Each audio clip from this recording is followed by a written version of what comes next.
12 questions à poser à un vendeur pour être en position de force pour négocier. Salut, c'est Greg, je suis absolument ravi de te retrouver pour cette nouvelle vidéo. 12 questions que je trouve pertinentes pour négocier, pour réussir à comprendre la psychologie du vendeur et toutes les questions que tu dois poser à un vendeur avant d'acheter un bien immobilier. Si tu ne me connais pas, je suis investisseur et marchand de biens à Bordeaux, absolument ravi de te retrouver aujourd'hui. Clique en dessous pour t'abonner, ça fait toujours plaisir, mais n'hésite pas à mettre des pouces parce que ça me montre que tu apprécies le contenu. Donc on commence tout de suite. Première question que je pose, moi quand je rentre dans un bien immobilier, je demande au vendeur pourquoi est-ce que vous vendez la propriété. C'est la première question que je pose parce que suivant sa réponse, tu vas pouvoir avoir des éléments, des premiers éléments de négociation. Est-ce que c'est une séparation? Est-ce que c'est un décès? Est-ce que c'est un changement de projet? Est-ce qu'il a besoin de récupérer du cash? Donc ça, c'est les premières questions que je pose directement pour réussir à savoir s'il peut négocier ou pas son bien.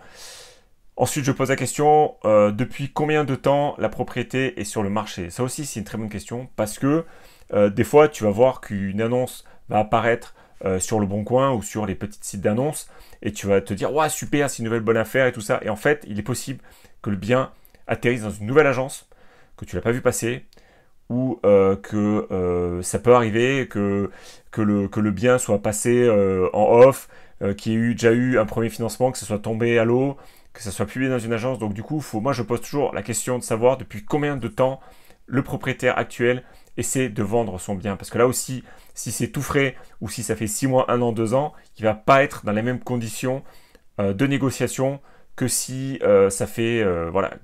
Au niveau du timing, c'est super important de savoir où c'est que tu en es pour négocier le bien immobilier. Une autre question que je pose, c'est évidemment quel est le prix. Combien en veut le vendeur?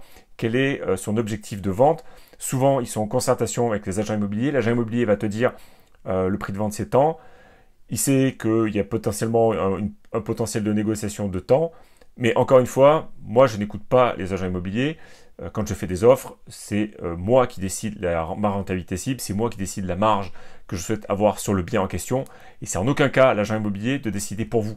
Il se doit de présenter votre offre au vendeur et c'est pas à vous, c'est pas à lui de décider le prix que vous allez en demander. Ok, donc il ne faut pas faire des pieds et des mains, faire des pseudo-calculs. Ouais, je mettrai moins de travaux. Ouais, là ici, je ferai moins de travaux sur cet endroit-là. Oui, mais je peux augmenter encore un peu le loyer. Non, il faut impérativement avoir une rentabilité cible, se dire à combien je peux louer, et ensuite de ça, définir un prix d'achat. Moi, c'est toujours ce que je fais, c'est combien je peux louer, à quel prix, quelle est ma rentabilité cible, et ensuite à combien j'achète. En fait, vous voyez un peu le schéma inverse. Ensuite, une autre question que je pose, c'est est-ce qu'il y a eu déjà des réparations, est-ce qu'il y a déjà eu des dégâts? Ça, c'est super important à poser comme question parce qu'il y a peut-être eu des décennales, par exemple, s'il y a eu des fissures, que ça a été réparé, peut-être qu'il y a une décennale qui court, donc c'est important de récupérer tous les documents qui vont bien. Quel est le coût de fonctionnement de la propriété? Alors ça, c'est une bonne question aussi parce que ça va inclure, évidemment, si tu achètes par exemple des gîtes, si tu achètes par exemple, si c'est juste un simple appartement, ben, ça va forcément être des charges de copropriété, ça va être potentiellement, ben, est-ce qu'il y a des frais annexes à cette propriété? Est-ce que, évidemment, on peut, oui ou non, se projeter par rapport à notre rentabilité? Est-ce qu'on peut l'inclure? Si l'agent immobilier a oublié de l'inclure, bah, du coup, il faut lui demander. Il faut demander des preuves. Est-ce que vous avez des documents à me fournir? Ensuite, quels sont les revenus? Alors déjà, les revenus, ça aussi, c'est super important parce que si tu achètes un bien loué, il faut savoir évidemment combien c'est loué, quel type de bail il y a en face. Est-ce que c'est du nu? Est-ce que c'est du meublé? Pour justement calculer ta rentabilité. Une autre question que je pose aussi, c'est le profil du locataire. Ça, c'est bah, après quand tu visites, tu vas aller voir le locataire, tu vas lui poser les questions. Est-ce qu'il est en CDI? Depuis combien de temps il est là? Qu'est-ce qu'il fait dans la vie? Voilà. Est-ce qu'il compte partir, pas partir? Est-ce qu'il y a des travaux à faire dans son appartement ou pas? Donc tout ça, c'est des questions vraiment à se poser pour essayer de se projeter. Une question que je trouve super pertinente aussi, c'est est-ce qu'il y a un règlement d'urbanisme?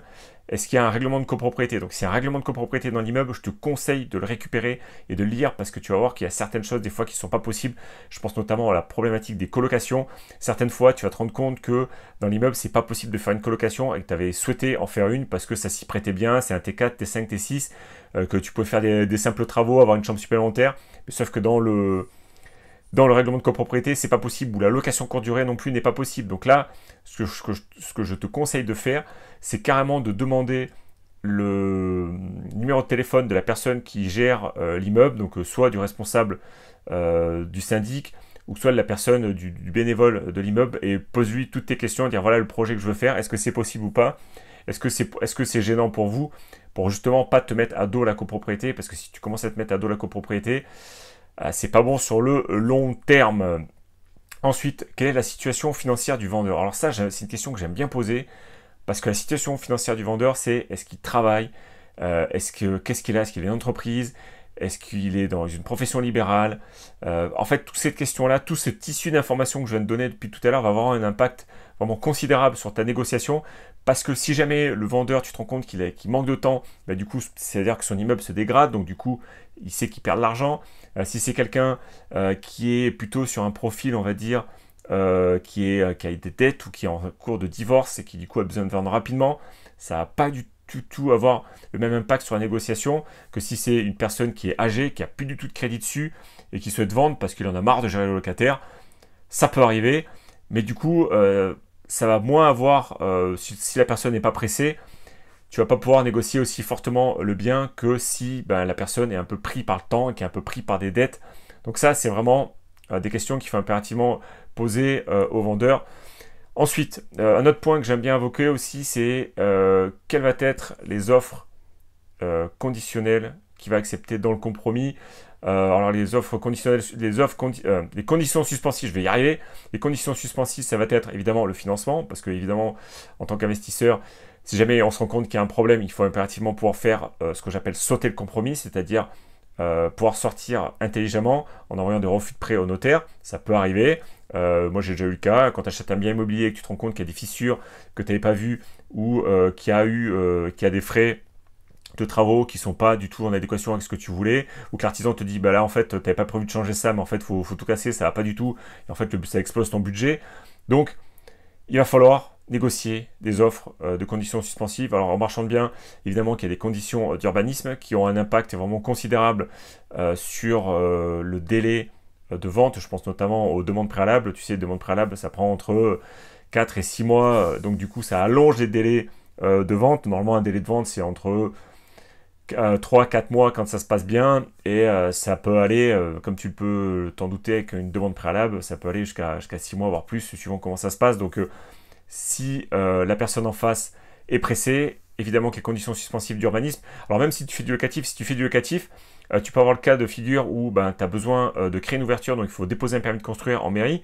Le permis de construire, avant d'acheter, nous on achète toujours le bien immobilier purgé. On appelle ça purgé de tout recours, c'est-à-dire qu'il faut que toutes tes demandes d'urbanisme aient été acceptées et que ce soit purgé au niveau de la mairie, ce soit purgé au niveau administratif, et que tu puisses acheter de recours des tiers, et que tu puisses acheter en toute tranquillité. Pour nous, c'est hyper important. Moi, je ne conçois pas d'acheter un bien immobilier où un permis de construire n'est pas purgé, où une demande préalable n'est pas purgée, parce que tu peux vite te retrouver dans une situation dramatique où tu as acheté un bien immobilier et que tu ne peux pas faire le projet que tu avais prévu de faire à l'instant T. Donc ça, c'est vraiment à éviter impérativement. Donc quand tu vas négocier, quand tu vas poser tes questions au vendeur, la question à poser, c'est est-ce qu'il va accepter de signer ou de signer à 4 mois, de devoir signer à 6 mois, parce que tu as un permis de construire ou parce que tu as une demande préalable à déposer en mairie et qu'il faut faire venir le géomètre, qu'il faut que le géomètre le dépose en mairie, que tu déposes le panneau, que tu fasses constater par un huissier, que tu fasses ce qu'on appelle l'affichage comme il faut, donc que ça soit constaté par l'huissier, et qu'ensuite tout ça soit bien purgé, qu'il y ait les 2 mois de recours des tiers, qu'il y ait le mois supplémentaire pour le recours administratif, et je te parle même pas si tu es en secteur ABF, parce que ça rajoute encore un peu plus de délai. Donc tout ça, c'est des questions à poser aux vendeurs. Donc là aussi, c'est pareil, c'est une dernière question bonus, je viens juste d'y penser. Évidemment que les ABF, les architectes et bâtiments de France, ça va rallonger aussi un petit peu vos démarches. Donc ça, c'est des questions aussi à se poser, à poser aux vendeurs. Bon, là, c'est plutôt à la mairie en l'occurrence, mais toutes ces questions-là ont quand même un impact sur votre négociation, vont avoir un impact sur ce que vous allez faire de votre projet, et je trouve ça super pertinent de poser les questions là-dessus. Donc je te mets juste ici une petite formation sur le financement bancaire, donc je te mets un lien juste ici. Tu en as d'autres en bas dans la description. N'oublie pas de t'abonner au passage. Je te souhaite une excellente marge, une excellente cash flow si ce n'est pas encore fait. Je te dis à bientôt. Ciao, ciao.